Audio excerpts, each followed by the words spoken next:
How you guys? How you guys doing? Old Dog, Anti-Imperial, the Chill here. One name, three personalities. Old Dog, Anti-Imperial, the Chill. Y'all check me out, man.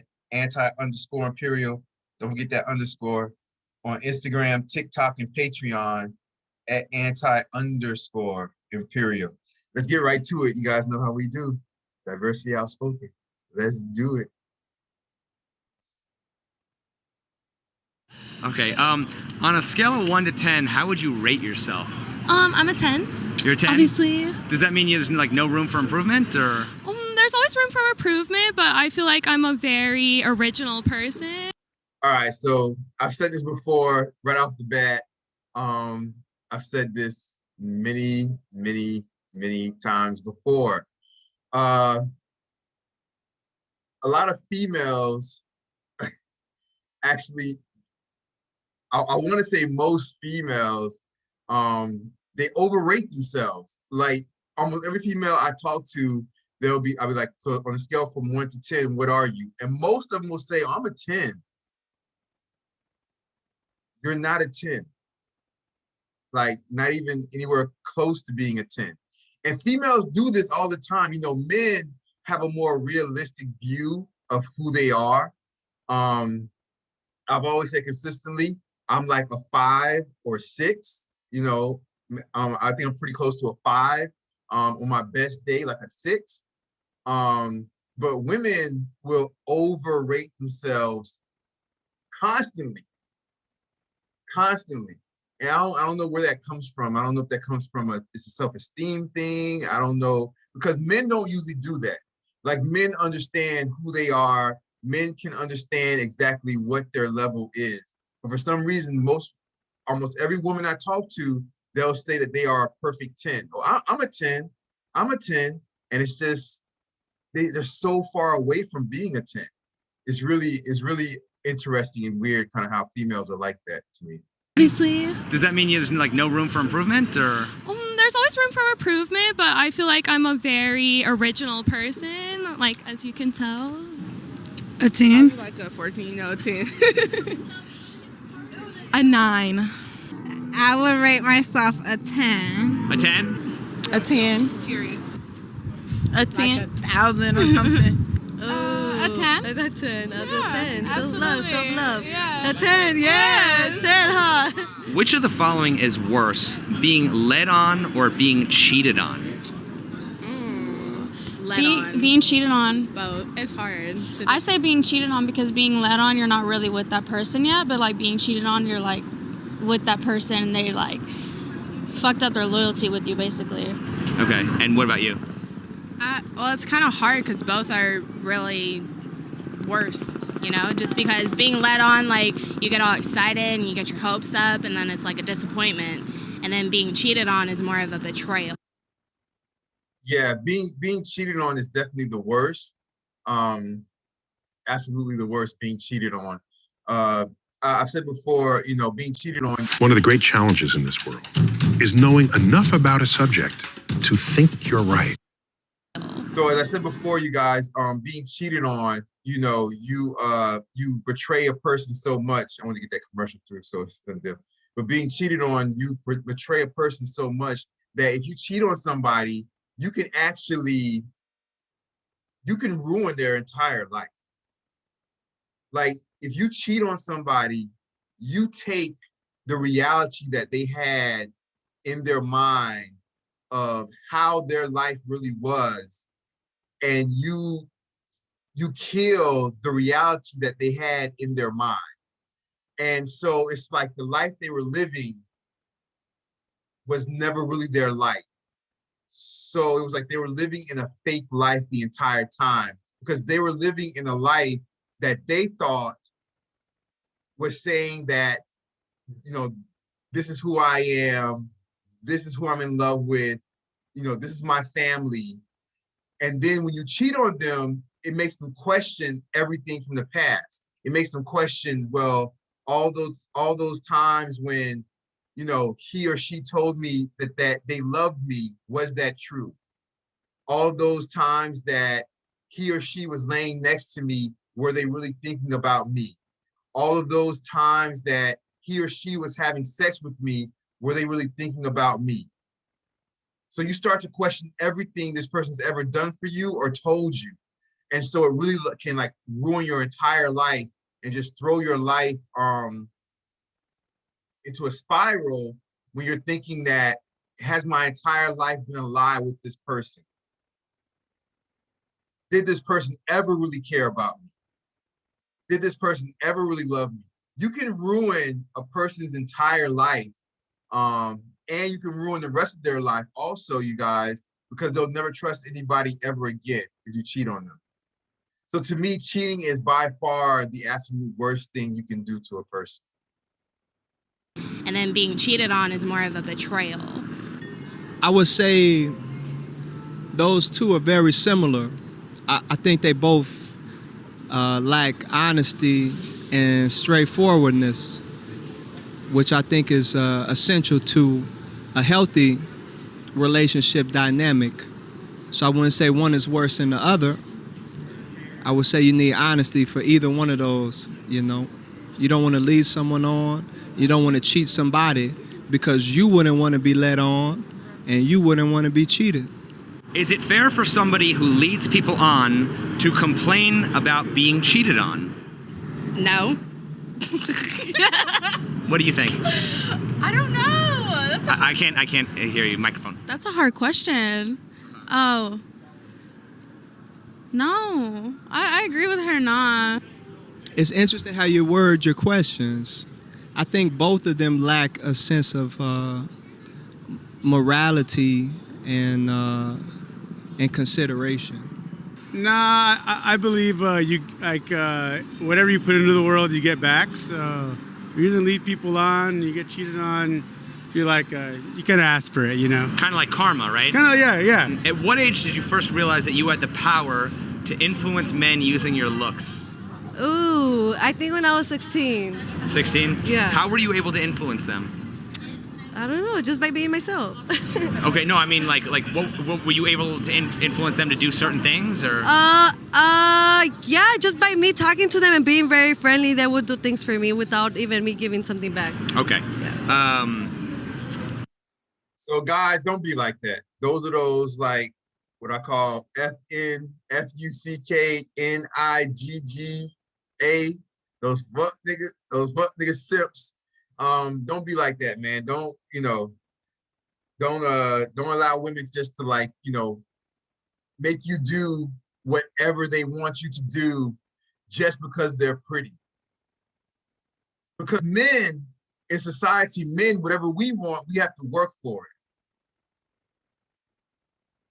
Like a woman's not going to do something for you just because you were born the way you were born, more or less, right? So you still like, because you can be beautiful, you can be a man and be super muscular, super handsome, but if you're broke working at McDonald's, it's only going to get you so far.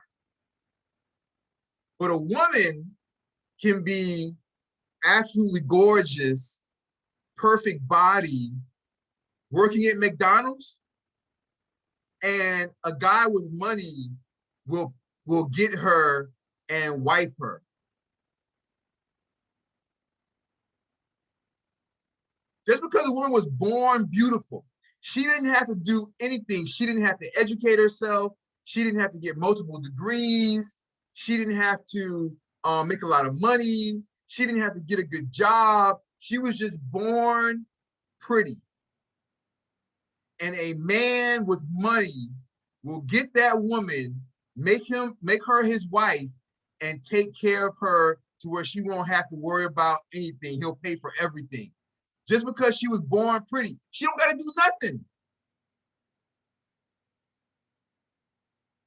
But a man, we can't do that. No matter how attractive we were born, we could be dead broke. We could be broke. Let us be attractive. And if you're broke, see how far that gets you. You might be able to have sex with a couple of females that'll be like, well, he lives in his mom. He has one bedroom in his mom's house. but I'll still, I might give them some. You might have a couple of females like that, but be broke, men. You can't just because you were born handsome, you can't just go through life and get what you want like women can. But a woman could be dead broke. If she's pretty, she could live in her mom's basement. She could have one bedroom in her mom's house. You'll still have guys with a lot of money come and pick that woman up and take her out on dates and make her his wife and spend money on her. Women don't have to do anything to land a good man. All they have to do is be pretty and have a nice body. They don't have to achieve anything educationally, financially. So my thing is, this is what I say, guys, for women that I mess with, you have to show something. Like, just because you were born pretty, why should you be rewarded because you were born pretty? You have to show some type of intelligence. You have to show some type of charisma. So show some type of like intellectual capability. You have to show that you're articulate. So guys, don't let women just get away with just being pretty and therefore you're going to spend all your money on them. Women have to work for it just like men have to work for it. That's how I feel about it. Have you ever led a man on because you enjoyed the attention you received? Yes, I have. Do you believe being in love requires you to be vulnerable? Do I? I don't think so. No. Yeah, no, You don't think so? No. You shouldn't You shouldn't be vulnerable? No. Okay, a lot of people say yes. I'm just wondering why you think it's not necessary. Like, aren't you supposed to just kind of share your deepest, darkest secrets with somebody if you're in love with them? And that's kind of being vulnerable, isn't it? Oh, that's true. It depends, like what ways. Yeah. I think they understood what vulnerable meant, but they didn't really understand the definition of what vulnerable meant. I think that was the confusion there. I think that they had an idea, like they've heard the word vulnerable before. So they had an idea kind of what vulnerable meant, but I think that they didn't really understand what vulnerable meant. And I think that's what the confusion was there. But yes, in my opinion, definitely to be in love, you have to be vulnerable if it's true love, because you want that person to see all of you and the real you. A lot of times females, you have to be careful because guys will show you a fake person. Guys will show you what they want you to see. And guys, you have to be careful also because a lot of females will show you what they want you to see. They won't show you the real them. And I've said before that when you first start dating a person, for the first 6 to 8 months to a year, they're lying to you. You don't see the real them because they're only showing you the best side of them. When you start dating a person and, you're with them for 6 months, 8 months, 1 year, when you go to sleep over their house and they come to sleep over your house, they're showing you the best them. When the first time you go to spend a night with somebody over their house, they clean up, they're really clean, everything is nice. When they come to spend the night over your house or come to see you, they smell good, they're dressed good, they have the best underwear on, or the cutest panties on, they have the sexiest panties on. You really don't start to see the real person until they get really, really comfortable with you. And that's after like 6 months for some, 8 months for others, and after probably a year for most people. Then you'll start to see them when they're like at their regular point. And that's when you see the real them. You know, I always say that you will really see the real person when the real person is at their worst. So when you see a person when they are at their worst moment, if that moment, when they're at their worst moment, if that moment you can handle,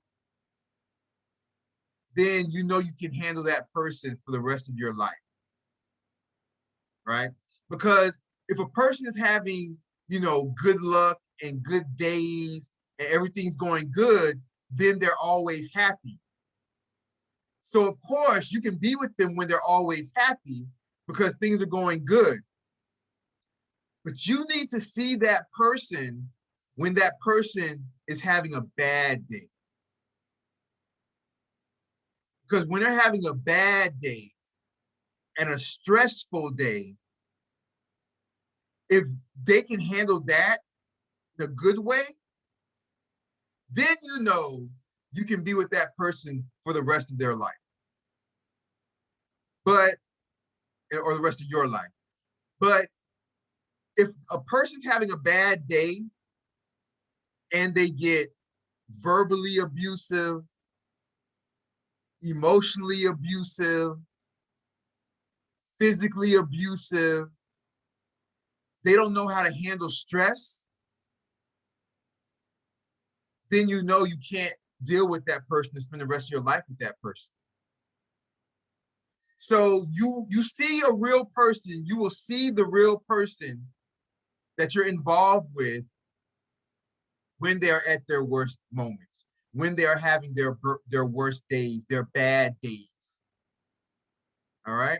So take time before you fall in love with a person and see them at their worst.